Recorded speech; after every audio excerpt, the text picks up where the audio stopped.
1965 के इटली में Franca Viola नाम की एक लड़की को किडनैप करके उसके साथ जबरदस्ती की गई थी और इटली के एक रिवाज के मुताबिक उसे उसी आदमी से शादी करने के लिए कहा जाने लगा जिस आदमी ने ये घिनौना अपराध किया था। इसी कहानी और फ्रांका के फैसले और उसकी लड़ाई को 1970 की film the most beautiful wife में दिखाया गया है। अगर आप फ्रांका की इस लड़ाई के अंजाम को जानना चाहते हैं तो इस वीडियो को अंत तक जरूर देखें और अगर ये वीडियो आपको पसंद आए तो कमेंट्स में हमें जरूर बताएं। इटली में रहने वाला वीटो अपने चाचा की तरह माफिया का हिस्सा बनने की तैयारी कर रहा था और माफिया बॉस को इम्प्रेस करने में वो कामयाब हो गया था। स्टेला नाम के उसी बॉस ने वीटो को समझाया कि कभी कभार अपने गुनाहों की सजा काटना उन लोगों के लिए फायदेमंद होता है और उसके कहने पर वीटो पुलिस के पास ये बताने गया कि स्टेला गिरफ्तारी के लिए तैयार है। गिरफ्तारी के वक्त स्टेला ने वीटो से ये कहा कि उसे अब शादी कर लेनी चाहिए और काम के साथ साथ परिवार संभालना चाहिए, पर वीटो के दिमाग में सिर्फ माफिया बॉस बनने का ख्याल घूम रहा था। एक दिन वीटो की नजर फ्रांचेस्का नाम की एक खूबसूरत लड़की पर पड़ी और उसने फ्रांचेस्का को बता दिया कि वो उसे पसंद करता है। एक गरीब परिवार की फ्रांचेस्का ने जब अपने माता पिता को बताया कि वीटो उसे पसंद करता है तो उन्हें यकीन नहीं हुआ, क्योंकि एक रईस खानदान का वारिस उससे प्यार क्यों करना चाहेगा। वीटो सच में उससे शादी करना चाहता था, पर उसे पता चला कि फ्रांचेस्का की पहले ही किसी और से मंगनी हो चुकी है। फ्रांचेस्का भी वीटो को पसंद करने लगी थी और ये बात उसके मंगेतर को अच्छी नहीं लगी। वो वीटो को धमकाकर उसे सबके सामने बेइज्जत करने लगा, पर ऐसा करना उसके लिए महंगा साबित हुआ। वीटो की असलियत जानकर उसे एहसास हुआ कि उसने कितनी बड़ी गलती की है और इस गलती के अंजाम में उसे हमेशा के लिए उस शहर और फ्रांचेस्का की जिंदगी से दूर जाना पड़ा। कुछ दिन बाद फ्रांचेस्का को वीटो के घर जाने का मौका मिला जब उसने अपनी माँ के साथ वीटो के घर के लिए कुछ कपड़े बनाए। वीटो और फ्रांचेस्का धीरे धीरे एक दूसरे के करीब आने लगे और फ्रांचेस्का की माँ इस बात से अनजान रही। जल्द ही उन दोनों ने शादी करने का फैसला किया और फ्रांचेस्का को लगा कि उसकी जिंदगी में सब कुछ सही चल रहा है, मगर वो ये नहीं जानती थी कि वीटो एक खतरनाक आदमी है जो उस आदमी को मारने की तैयारी कर रहा है जो स्टेला के खिलाफ गवाही देने वाला है। फ्रांचेस्का से अपना ध्यान हटाकर वो एक गरीब आदमी के पास गया जिसे नौकरी की जरूरत थी। उसे नौकरी देने का वादा करके उसने उसी आदमी के हाथों उस गवाह को मरवा दिया और ये अपराध होते हुए फ्रांचेस्का ने देख लिया। वो आदमी मौत से पहले फ्रांचेस्का के आगे रोजा नाम पुकारता रहा और फ्रांचेस्का चाहकर भी उसे बचा नहीं पाई। जिस वक्त उसे मारा गया उस वक्त वीटो पुलिस स्टेशन में मौजूद था, इसलिए इस गुनाह के लिए पुलिस उसे गिरफ्तार नहीं कर सकती थी।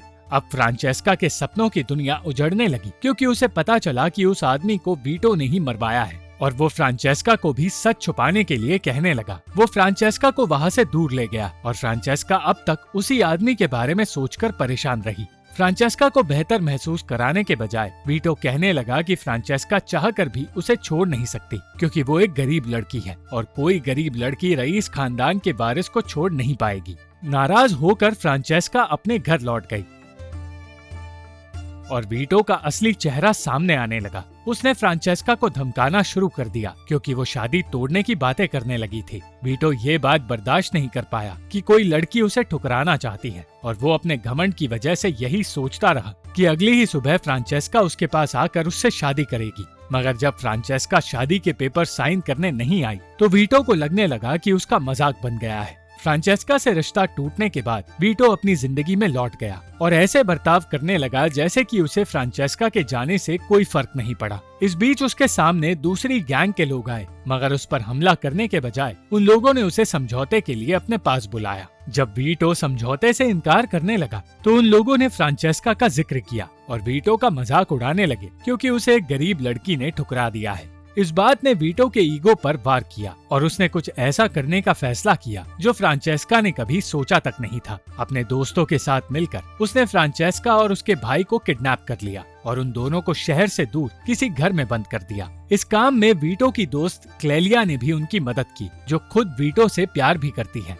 फ्रांचेस्का के कहने पर वीटो ने उसके भाई को तो आजाद कर दिया, पर फ्रांचेस्का खुद कब आजाद होगी ये कोई नहीं जानता था। उस दिन के बाद फ्रांचेस्का नर्क की जिंदगी जीने लगी क्योंकि वीटो बार बार उसके साथ जबरदस्ती करने लगा और ये बात उसके साथी भी जानते थे। वीटो का असल प्लान उसे इटली के उस घटिया रिवाज में फंसाना था जो रिवाज सदियों से चलता आ रहा है। रिवाज के मुताबिक एक लड़की को उसी आदमी से शादी करनी पड़ती है जो उसके करीब आया हो, चाहे ऐसा करने के लिए उस आदमी ने उसके साथ जबरदस्ती ही क्यों ना की हो। अपना घिनौना प्लान पूरा करके उसने फ्रांचेस्का को आजाद तो किया, मगर वो ये नहीं जानता था कि फ्रांचेस्का उन लड़कियों में से नहीं थी जो उसके खिलाफ आवाज नहीं उठाती।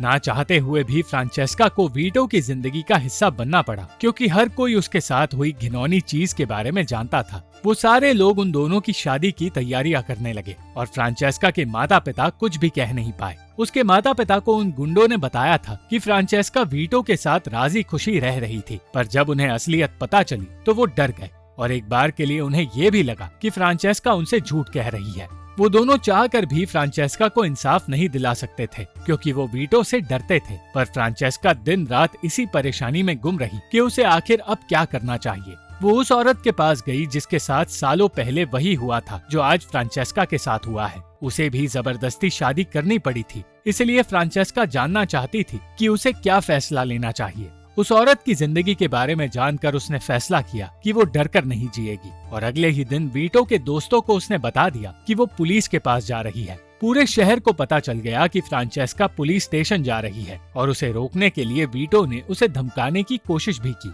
मगर फ्रांचेस्का के दिल से अब डर हमेशा के लिए निकल गया था। पुलिस वाले सालों से वीटो को गिरफ्तार करने की फिराक में बैठे थे और आज उन्हें फ्रांचेस्का के रूप में ये मौका भी मिल गया। वीटो के साथ साथ पूरा शहर ये जानने के लिए बेताब था कि आखिर होने क्या वाला है और जल्द ही फ्रांचेस्का के माता पिता और उसके छोटे भाई को बुलाया गया, मगर ना तो फ्रांचेस्का का परिवार कुछ बताना चाहता था और ना ही वो लोग जिन्होंने अपनी आंखों से वो सब कुछ देखा था जो फ्रांचेस्का के साथ हुआ था। फ्रांचेस्का को एहसास हुआ कि अब वो जिंदगी में पूरी तरह अकेली हो चुकी है और डर के मारे कोई भी उसकी मदद नहीं करना चाहता। फ्रांचेस्का ने फिर भी वीटो के खिलाफ केस दर्ज किया, जबकि पूरा शहर ये सोचने लगा था कि वो ये सब कुछ इसलिए कर रही है क्योंकि वीटो ने उससे शादी करने से इनकार कर दिया था। वीटो ने फ्रांचेस्का को बर्बाद करने का फैसला कर लिया और एक एक कर उसके परिवार के सामने मुसीबतें आने लगी। हर रोज उसके परिवार को धमकाकर फ्रांचेस्का को शादी करने के लिए समझाया जाता था, पर फ्रांचेस्का ने डरना और वीटो के आगे झुकना बंद कर दिया था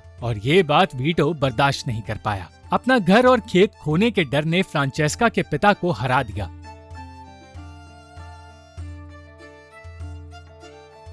और वो फ्रांचेस्का को समझाने लगे कि उसे वीटो से शादी कर लेनी चाहिए।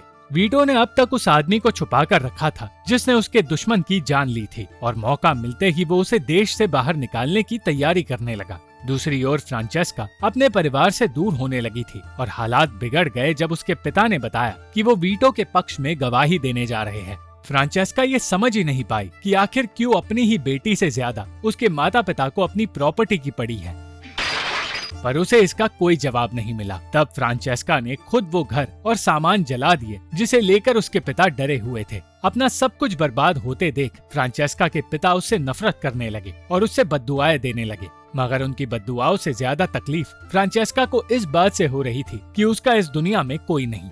फ्रांचेस्का की इस हरकत के बारे में जानकर वीटो भी हैरान हो गया और उसे बताया गया कि अपना घर छोड़कर वो एक कैफे में काम करने लगी है। वीटो अब भी अपनी गलती मानने के लिए तैयार नहीं था, पर वो ये नहीं जानता था कि उसी के दुश्मनों ने फ्रांचेस्का को अपने पास बुला लिया है। वो लोग भी वीटो को उसके गुनाहों की सजा देना चाहते थे, इसलिए वो फ्रांचेस्का की मदद चाहते थे। उन लोगों ने फ्रांचेस्का से कहा कि उसे वीटो को अपने पास एक ऐसी जगह बुलाना होगा जहां लोग आते जाते नहीं और फिर वहां से निकल जाना होगा, जिसके बाद वीटो को उसके पापों की सजा मिल जाएगी, यानी कि वो लोग वीटो को मार देंगे। एक बार के लिए इस बारे में सोचने के बाद फ्रांचेस्का वीटो को उन लोगों के सामने लाने के लिए राजी हो गई, मगर अगले दिन बीच रास्ते नादान फ्रांचेस्का ने वीटो से कह दिया कि अगर वो उसकी बात मानकर अपने गुनाह कबूल करे तो वो उसकी जान बख्श देगी।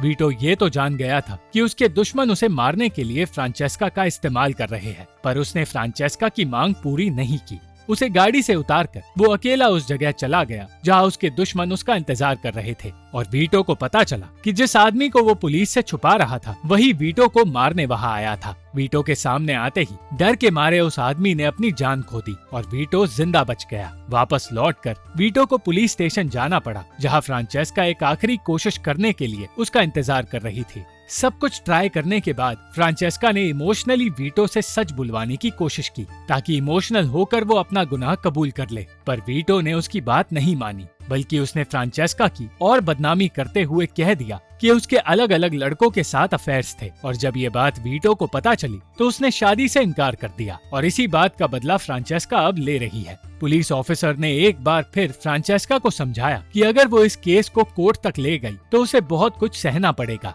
मगर फ्रांचेस्का पीछे नहीं हटी और पुलिस स्टेशन से निकलते ही उन औरतों ने उस पर हमला कर दिया जिनके बेटे वीटो के साथी है।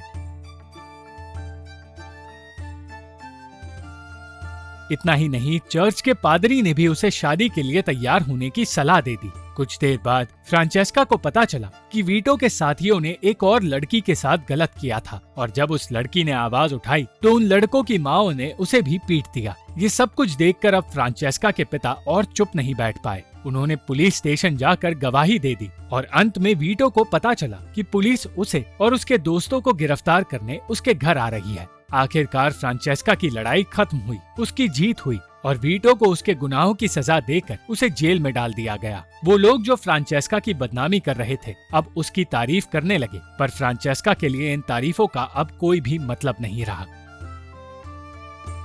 Thank you for watching this video. अगर आपको ये वीडियो पसंद आई तो इस वीडियो को लाइक, शेयर और इस वीडियो पर कमेंट जरूर करें और इस चैनल को सब्सक्राइब करना मत भूलना।